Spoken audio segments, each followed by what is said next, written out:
पर मौजूद हमारे बीच में आपके हमारे होने वाले आमदार इंशाअल्लाह रियाज शेख साहब हमारे बीच में उत्तर प्रदेश से मेरे साथ आए। मेरठ से हमारे पूर्व आमदार रफीक अंसारी साहब, फारूक साहब, अनीस भाई, अब्दुल्ला भाई, उमेर जलाल साहब, शाहनवाज भाई, बाबा बहाउद्दी, अनीस भाई, उमेर जलाल साहब और तमाम जितने भी लोग यहाँ पर स्टेज पर मौजूद हैं जो समाजवादी पार्टी के लिए मेहनत कर रहे हैं, आप सभी को और यहाँ पर मौजूद मेरे सभी बड़े बुजुर्ग भाई और बड़ी तादाद में मौजूद मेरी माएँ बहनें, आप सभी को अस्सलाम वालेकुम, नमस्कार। आज मुझे बहुत खुशी हुई ये देखकर कि पहली बार मैंने ये देखा है कि किसी राजनीतिक सभा में महिलाएं इतनी बड़ी तादाद में मौजूद हैं। इसके लिए मैं रियाज भाई को और आप सभी को बधाई देती हूँ, क्योंकि जब तक महिलाएं अपने हक के लिए खुद आगे नहीं आएंगी, खुद अपने सही गलत का फैसला नहीं करेंगी, खुद अपनी लड़ाई लड़ने के लिए खड़ी नहीं होंगी, तो हमारे अधिकार हमें कोई नहीं देगा। तो आपका मैं दिल से शुक्रिया अदा करती हूँ और ये चाहती हूँ कि इसी तरह आप अपनी हिस्सेदारी मांगे, इसी तरह आप अपनी साझेदारी दिखाएं। आपका बहुत बहुत शुक्रिया। आज जिस मकसद के लिए हम आपके बीच आए हैं, आप बहुत अच्छी तरीके से जानते हैं। आपके यहाँ महाराष्ट्र में चुनाव चल रहा है और ये चुनाव बहुत जरूरी है, और जरूरी इसलिए है कि पूरे देश की नजर आपके चुनाव पर है। देश की राजनीति पर इसका बड़ा असर पड़ने वाला है। हरियाणा के चुनाव का जिस तरीके से एक मायूसी का असर पूरे देश पर डाला है, तो आप समझ सकते हैं कि आपका चुनाव भी बहुत असरदार पूरे मुल्क के लिए रहने वाला है। आप लोगों ने लोकसभा के चुनाव में यहाँ से जो बड़ी जीत इंडिया गठबंधन को दी है और जो बड़ी जीत उत्तर प्रदेश में इंडिया गठबंधन को मिली है, इन दोनों सूबों ने भाजपा जो 400 पार का वादा करती थी, उसके वादे को खोखला साबित करने का काम किया है। और इसमें सबसे बड़ा योगदान अगर किसी शख्स का है तो वो हमारे पार्टी के राष्ट्रीय अध्यक्ष माननीय अखिलेश यादव जी का है, जिन्होंने अकेले 37 MP भेजकर आज वो काम कर दिखाया है कि भाजपा अपनी मन मर्जी जैसे चलाया करती थी अब से पहले, अब वो नहीं चला पाती। तो ऐसे लोग, हमसे बहुत लोग सवाल करते हैं कि आप यहाँ क्यों लड़ने आ रहे हो, आपका क्या अधिकार है। जिन्होंने सबसे ज्यादा जब मुल्क को जरूरत थी ऐसा काम करने का काम किया कि भाजपा को रोकने का दम दिखाया, क्या उनका अधिकार नहीं है आपके बीच में आए और वोट की अपील करें? अगर हमारा नहीं अधिकार है तो मैं नहीं मानती किसी और का भी अधिकार है। तो हम उस अधिकार की वजह से आपके बीच में आए हैं, क्योंकि हमें उम्मीद है कि समाजवादी पार्टी यहाँ पर भी ये जो बेईमानी से बनी हुई सरकार है, इसको बदलने में योगदान देगी आप लोगों की मदद से। अभी जब हम आ रहे थे, हमने यहाँ एक रोड शो भी किया, लेकिन रोड नहीं हमें मिली। हम गड्ढों में से निकल के आ गए, रोड नहीं मिली। तो ये आपका जो भिवंडी है, यहाँ पर जो विकास होना चाहिए, जिस तरीके से सड़कें होनी चाहिए, जो भी रियाज भाई यहाँ पर हाल बता रहे थे कि पानी की भी व्यवस्था नहीं है, स्वास्थ्य की, शिक्षा की कोई व्यवस्था नहीं है, तो ऐसी ही चीजों पर हमारा चुनाव होना चाहिए। इन्हीं मुद्दों पर आपकी लड़ाई होनी चाहिए।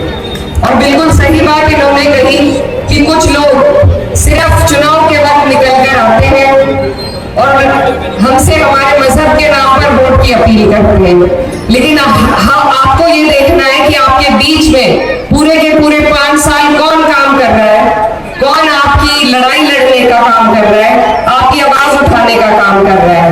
और मैं समझती हूँ कि रियाज भाई जो हमारे प्रत्याशी यहाँ से हैं, लगातार आपके बीच में रहकर आप आपकी आवाज उठाने का, आपके लिए लड़ने का काम कर रहे हैं। तो अपने बीच का प्रत्याशी हो जो अपने सुख दुख में शामिल हो, जिसको मालूम हो कि हमारे इलाके की क्या समस्याएं हैं। ऐसे लोगों को वोट मत दीजिए जो सिर्फ चुनाव लड़ने आपके बीच में आ रहे हैं, और ऐसे भी लोगों को वोट मत दीजिए जो 20-20 साल से आपका वोट लेकर बैठे हैं, लेकिन जो उनका काम है। आज मैं बाहर से आई हूँ, उत्तर प्रदेश महाराष्ट्र से बहुत पीछे माना जाता है, लेकिन ऐसी सड़कें हमारे यहाँ भी नहीं है, हमारे यहाँ भी हाईवे निकल गए हैं। तो आप लोग, महाराष्ट्र इस देश का आर्थिक कैपिटल माना जाता है, और यहाँ पर अगर ये हाल है तो इसको बदलने की जिम्मेदारी अब आपको और हमें संजीदगी के साथ लेनी पड़ेगी। तो ये बहुत अहम चुनाव है। और मैं एक और बात यहाँ पर कहना चाहती हूँ कि कुछ लोग यहाँ पर बहुत सारी जगहों पर चुनाव लड़ रहे हैं, भाजपा के गठबंधन में लड़ रहे हैं। ये गठबंधन सिर्फ आपको और हमें नुकसान पहुंचाने का काम करेगा। अभी हाल ही में हमारे जो बाबा ने भाषण दिया, बहुत अच्छा मुझे लगा, उन्होंने आपको सारी चीजें याद दिलाई। और मैं भी आपको एक बात कहना चाहती हूँ कि जब से मैं संसद में बैठी हूँ तो वहां पर एक बिल आया है, वक्फ का बिल, जिससे हमें और आपको सभी को बहुत परेशानी हुई है। और अगर हम ऐसे लोगों को जिताएंगे जो पीछे के रास्ते से जाकर भाजपा की गोद में बैठेंगे, तो फिर इन बिल को पास होने से कोई नहीं रोक पाएगा। इसलिए जरूरी है कि हम इन चीजों को ध्यान रखें कि कौन हमारे लिए, इन्हीं के लोग वहां खड़े होकर वक्फ बिल के समर्थन में भाषण देते हैं, तो हम उन्हें कैसे बर्दाश्त कर लें। ये आपके और हमारे सारे अधिकारों को छीनने के लिए रोज एक नई मुहिम बनाते हैं। इन लोगों को हमें चुनाव के और वोट के माध्यम से ही हम अपना जवाब दे सकते हैं। तो ये चुनाव आपके लिए बहुत जरूरी, अपने नमाज की तरह आपके लिए जरूरी होना चाहिए, क्योंकि हमारे आने वाली नस्लों के मुस्तकबिल का सवाल है। अगर आज हमने कोई कदम नहीं उठाया तो ये सब बर्बाद कर देंगे। और सब दो चीज अहम है, एक प्रत्याशी आपका अच्छा होना चाहिए, और दूसरा प्रत्याशी जो है वो मुख्य धारा से जुड़ा होना चाहिए। मैं आपको यकीन दिलाना चाहती हूँ अपनी पार्टी की तरफ से कि अगर आप यहाँ से समाजवादी पार्टी के प्रत्याशी रियाज भाई को जिताकर भेजेंगे तो हम यहाँ पर महाविकास आघाड़ी का समर्थन कर सरकार बनाने का काम करेंगे। और जो हमारे भाई हमारे बीच में आते हैं चुनाव लड़ने के लिए, आप समझ रहे हैं मेरा इशारा किसकी तरफ है। वो किसी का समर्थन नहीं करते, वो अपना एक सदस्य लेकर अलग बैठ जाते हैं। आज जो मुसीबत आप पर और हम पर पूरे मुल्क में चल रही है, उसके लिए जरूरी है कि हम अमन पसंद लोगों को एक साथ जोड़कर सरकारें बनाएं। हम सरकार से दूर रहेंगे, भाजपा की सरकार बनेगी, तो इसी तरह आप पे और हम पे अत्याचार चलता रहेगा। तो जो लोग सरकार बना सकते हैं, जो जीत सकते हैं चुनाव, जो बेहतर प्रत्याशी है, वो हमारे भाई यहाँ पर रियाज भाई हैं। तो मैं आपसे अपील करने आई हूँ। यहाँ मुझे ये भी मालूम पड़ा कि बड़ी तादाद में यहाँ पर लोग उत्तर प्रदेश से ताल्लुक रखते हैं, जगह जिनकी उत्तर प्रदेश में है।